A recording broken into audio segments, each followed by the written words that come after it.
Reka mbasubize mbaye n'ikaze mwese mukunda kandi mukurikira Isimu TV. Uyu ni umwanya w'amakuru mu Kinyarwanda ya none tariki 24 Kamena 2025. Amakuru yacu akaba agiye kwibanda kuri izi ngingo z'ingenzi zikurikira.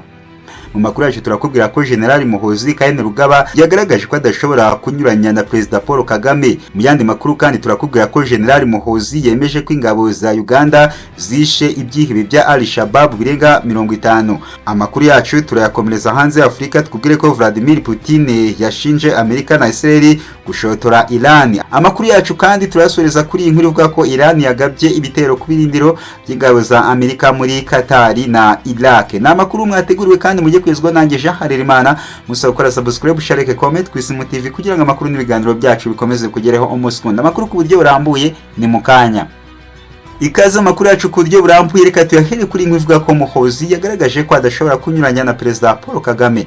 Umugaba mukuru w'ingabo za Uganda General Muhoozi Kainerugaba yagaragaje ko abatekereza ko ashobora kunyuranya na Perezida Paul Kagame bibeshya. General Muhoozi yongeye kuvuga kuri Perezida Paul Kagame mu butumwa yanyujije ku rubuga nkoranyambaga rwa X kuri uyu wa mbere tariki 23 Kamena 2025. Uyu mugabo yagaragaje ko agifata Perezida Paul Kagame nk'intwari, asaba ko urukundo rwaganza muri byo. Yakomeje agaragaza ko uwatekereza ko ashobora kunyuranya n'umukuru w'igihugu akunze kwita se wabo yaba yibeshya. Ati uwari we wese uvuga ko naba narigeze kunyuranya na data wacu Afande Kagame ku kintu icyo ari cyo cyose, mu by'ukuri ashakaho ibibazo kandi nzabashakira ibisubizo. Muri ubu butumwa General Muhoozi Kainerugaba ntigeze agaragaza impamvu y'amagambo ndetse n'ababarigeze kuvuga ko hari aho yanyuranyije na Perezida Paul Kagame, gusa uje mu gihe akutse muri RDC aho yahuye na Perezida Tshisekedi usanzwe ubanye nabi n'u Rwanda. Muhoozi afatwa nk'umuntu w'ingenzi mu mubano w'u Rwanda na Uganda kubera uruhare yagize mu kunga ibihugu byombi nyuma y'imyaka myinshi bidacana uwaka. Uru ruhare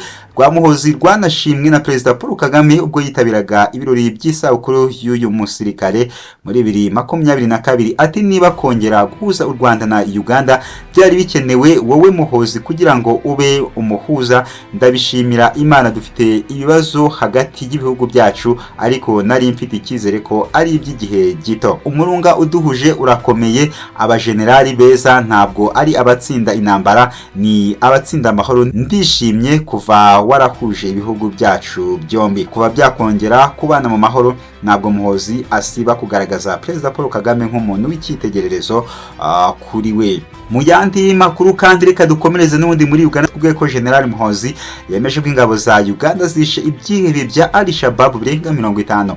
Umugaba mukuru w'ingabo za Uganda General Muhoozi Kainerugaba yemeje ko abasirikare b'icyo gihugu bishe abarwanyi barenga 50 umutwe w'iterabwoba wa Al-Shabaab ukorera muri Somalia. Uyu musirikare yagaragaje ko aba barwanyi bishwe ubwo ingabo za Uganda zagabaga ibitero bikomeye ku birindiro bya Al-Shabaab mu gace ka Sabidi Anore mu ntara ya Lower Shabelle cyahawe izina rya Operation Silent Storm. Yagize ati twafashe Sabini Snore undi munsi muri Somalia, twishe ibyihebe birenga 50 bya Al-Shabaab mu minsi 3 y'imirwano ikomeye muri gihe abantu bo kwisi barega agatuza banishimira ko barwanya Al-Shabaab muri Somalia.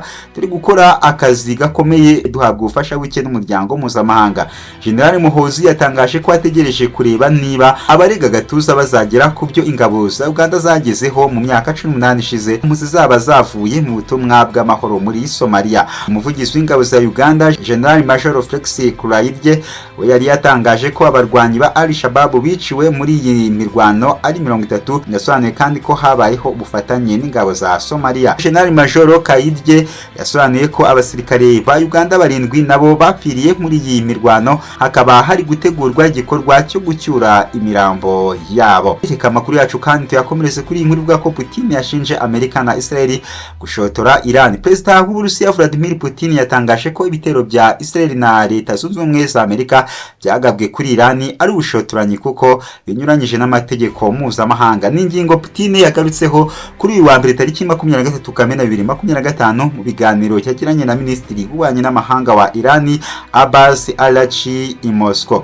Putin yavuze ko ko ibi bitero ari ubushotoranyi budafite icyabusembuye kandi budafite impamvu. Yakomeje avuga ko ibikorwa bya Israel na Amerika kuri Iran bitemeye kandi binyuranyije n'amahame mpuzamahanga. Perezida w'Uburusiya yavuze ko yishimiye kwakira Minisitiri w'Ububanyi n'Amahanga wa Iran, ashimangira ko uru ruzinduko ruzatuma Iran n'Uburusiya biganira ku bibazo byugarije bitekereze hamwe ko byasohoka mu bibazo birimo. Minisitiri w'Ububanyi n'Amahanga wa Iran yavuze ko uruzinduko rwe rugamije kureba uko bafatanya n'Uburusiya mu guhangana n'intambara bashojweho nabo mu burengerazuba bw'isi. Ibi bije nyuma y'umunsi umwe Leta Zunze Ubumwe za Amerika igabye ibitero by'indege muri Iran bigamije kuburizamo umugambi w'iki gihugu wo gukora intwaro za nuclear. Igitero gisa nk'ibiri mu murongo w'ibyo Israel yatangiye kugaba kuri Iran kwa 13 Kamena 2025. Amakuru yacu kandi reka tuyasoreze kuri inkuru ivuga ko Iran yagabye ibitero ku birindiro by'ingabo za Amerika muri Qatar na Iraq.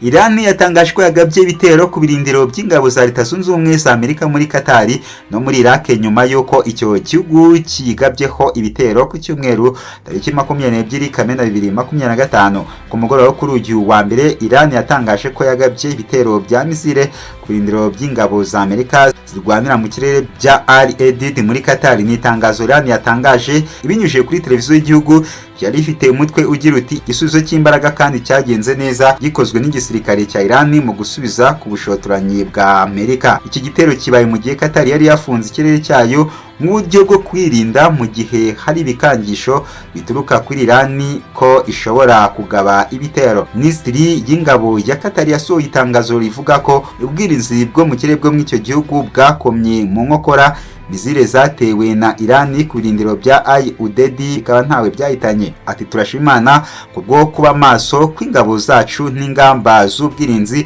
zari zafashwe. Iki gitero ntawe cyahitanye cyangwa ngo kigire uwo gikomeretsa. Iyo ministeri yakomeje ivuga ko ikirere cya Qatar gitekanye ndetse n'ingabo z'icyo gihugu ziri maso ziteguye guhangana n'icyashaka kuyihungabanyiriza umutekano. Yanasabye abaturage gushaka inama ku buyobozi no kuba aribwo babaza uko ibintu byifashe. Iran kandi yanohereje ibisasu ku birindiro by'ingabo za Amerika bya Ain el-Assad muri Iraq nk'uko umwe mu bayobozi mu by'umutekano ba Iraq utashatse ko amazina ye atangazwa yabihamirije Associated Press.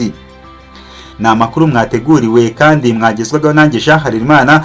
Musaba gukora subscribe, share, comment ku Isimu TV kugira ngo amakuru n'ibiganiro byacu bikomeze bikugereho umunsi ku wundi.